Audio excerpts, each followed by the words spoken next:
విడు మొరటోడు అని వాళ్ళు వీళ్ళు ఎన్నెన్ని అన్న పసి పిల్లవాడు నవ్వాడు.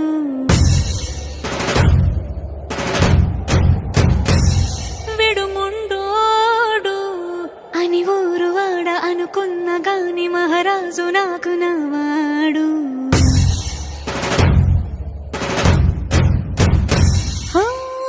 మాట పెడుసైనా మనసులో వెన్న రాయిలా ఉన్నవాడిలోన దేవుడెవరికి తెలుసును నాకన్నా.